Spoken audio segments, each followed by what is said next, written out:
Ladies and gentlemen, hey, hi, how you doing? Welcome back to the channel. Thank you so much for stopping by. It seems like with season 3 of Black Ops 6 and Warzone here, Call of Duty is finally admitting their mistakes, just without verbally just outright saying, hey, yeah, we're admitting we screwed up all that time. Instead, they're doing it via action, which I guess is a good thing. As they say, actions speak louder than words. And a lot of the things that we're seeing now, some things that we've actually already seen over the course of the past couple of months as well, all sort of tie into this greater undoing of a lot of things that Warzone 2 ended up changing. Really is the focus point there. That's where the large shift was. You know, you go back to Warzone 1 in that whole era between Modern Warfare 2019, Cold War, and Vanguard, and you had a system that worked. Now, it was not flawless. You know, there was a huge deal with console not having FOV, engine things being a little bit wonky, and obviously the game itself, Warzone, not being built to sustain a multi-year, setting where a new game gets pushed into it, and then another new game gets pushed into it. And so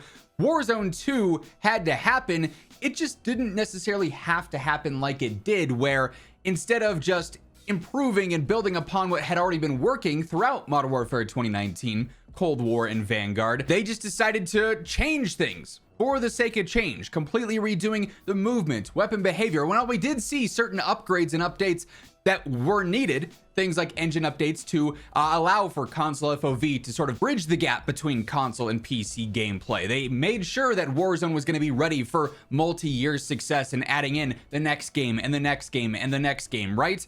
But with all the other changes they made, a lot of the good things became overshadowed because they changed so many things that backfired, obviously. Warzone 2 and Modern Warfare 2022 launched with so much hype, and as we saw, it trended downward almost immediately because there wasn't really a large reaction to a lot of that feedback. Now, there were certainly people who enjoyed Warzone 2 and Modern Warfare 2022, and if you did, I'm happy for you. I'm glad you enjoyed it more than I did, probably.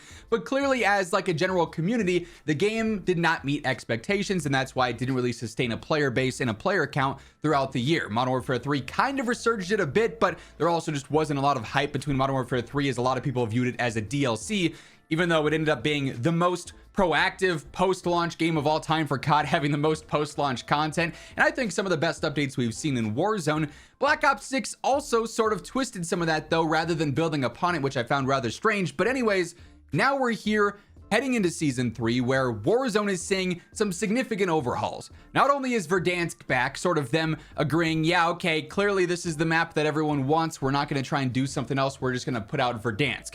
Why Avalon was pushed back, although I still heavily disagree with the fact that we're not playing on Avalon in the game where everything takes place on it. Story-wise, lore-wise, we should have been playing on Avalon since day one of Black Ops 6 Warzone, and then if they wanted to add in Verdansk because that didn't go over well, I'd understand that more, but not even trying Avalon seems a little bit strange to me.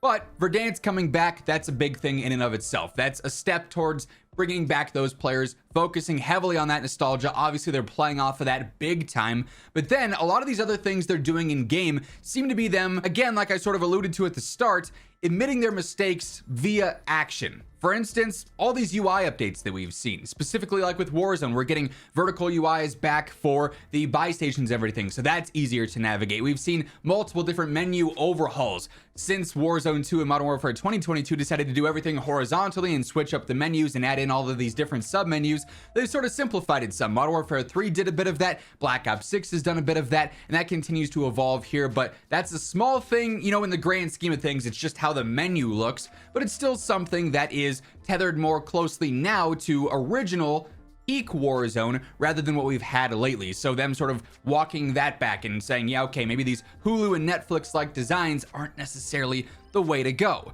They've also done a lot of movement updates to try and, make things feel more like original Modern Warfare 2019 and Warzone-like movement, with slide canceling obviously not being a thing during the start of Warzone 2. They walked that back. Modern Warfare 3 had really smooth movement. Black Ops 6, some people like Omni movement, some people don't. Obviously, with Season 3 of Warzone, we're seeing those movement adjustments to sort of recreate that Warzone 1 feeling. We're going to have to see once we all get hands on it just how good the altered movement feels, where they're walking back Omni movements a tad bit just for Warzone and Warzone alone, but the general movement playing more towards Warzone 1 and what that felt like. Again, a big thing. Okay, we tried to slow it down. We tried to go maybe a bit more of like a realism route. We tried to adjust things here and there. And again, just based off of how the game's been received over the years, just not something that really was well received. Again, certain people will absolutely like it. That's just the nature of the COD community, though. You're always going to have these split decisions where maybe it's a 70-30 for like, don't like, and then a 55-45 like, don't like. Ultimately, though, they're probably going to lean with the majority so that they can try and keep that majority on the game. Just from a business standpoint, that's what's going to make the most sense. But we see UI updates to try and walk back decisions and walk back changes. We've seen movement updates to try and walk back decisions and changes there. So they're admitting that what they tried did not work out with those. We're also seeing different features return as well from Warzone 1 that they really took away again for no real reason. Change for the sake of change. Floating loot returning is a big thing. Obviously, ever since they just decided to change that with Warzone 2, everyone's like, just why? You know, it's not like ground loot is terrible. It wasn't great at the start because everything stacked on top of each other and you just couldn't loot things. And even now, certain things get stuck in the walls or stuck in the ground because it's all forced to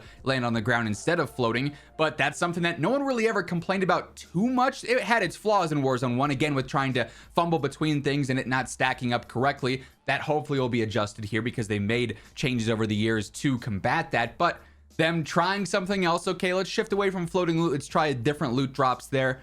No, didn't really work out that well. Okay, we'll bring back the old one. All right, we screwed up there. So they didn't get another mistake with that. OG vehicle mechanics. Another thing that's like, well, with Warzone 2, we changed up all the ways that you drive vehicles. The feel of them is just so wonky, so clunky. I haven't really enjoyed driving vehicles in Warzone since MW 2022 dropped just because they don't really feel that responsive. Maybe that's by design, so they can utilize the redeploy drones and all the balloons and everything like that. They want you to maneuver around the map like that, but then why have vehicles in the first place, right? If they're not going to feel good to drive, players aren't naturally going to lean towards those like we did back in Warzone 1, where they were such a huge element of how we traverse the map and how we rotated and everything. So them saying that they are committed to bringing back those OG sort of vehicle mechanics from Warzone 1 and then fine-tuning it in the coming seasons if it doesn't feel great right away is something that I'm pretty excited about. I think that's a good step in the right direction. And again, walking back a change for the sake of change update that just didn't really resonate with the player base. Beyond that, we've also seen, as I mentioned earlier, several updates and several changes to core gameplay that might have affected multiplayer and Warzone alike to recreate more of that peak Call of Duty feel, which really was like MW 2019 to Cold War. Now, obviously, there were worldly circumstances that helped feed into that when everyone was stuck at home, but that's clearly where the highest sentiment was for Call of Duty, just based off of all the reports that we have for the game's success, right, in the game's numbers. And with that, weapons being easy to use, low visual recoil, straightforward, not really random, not much RNG, just in ways that you could learn weapons relatively easily and then put them to use without much effort required. We're sort of getting back to that. Black Ops 6 has made some major overhauls to visual recoil and to weapon feel to make them feel easier to use, to make them feel more like Modern Warfare 2019 and Cold War weapons back in the day. We've shifted away from weapon tuning, obviously, which not really a lot of players enjoyed because it was just another step that convoluted a created class system. The attachment system a bit more straightforward now, where it's more so focused on just pros and less cons, right?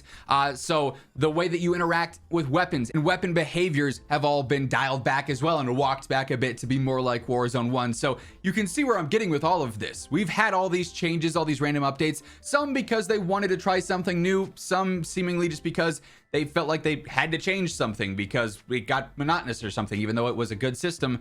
But now a lot of these are being undone. They are going through and saying, okay, that didn't work. Let's pull it out. Let's put it back how it was before. This didn't work. Let's redo it to how it was before, right? Which hopefully is going to pay off. Hopefully it's going to be a good thing here with the return of Verdansk, with Warzone Season 3, but then beyond that as well, as we get into Season 4, 5, 6, then into COD 2025, this fall and this winter, right? Hopefully it's a trend that they can build off of and not alter just for the sake of altering it further down the road, right?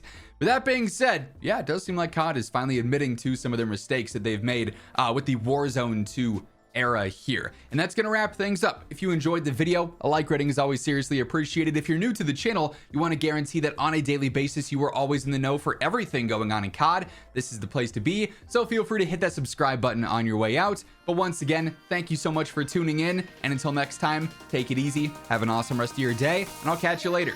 Peace out.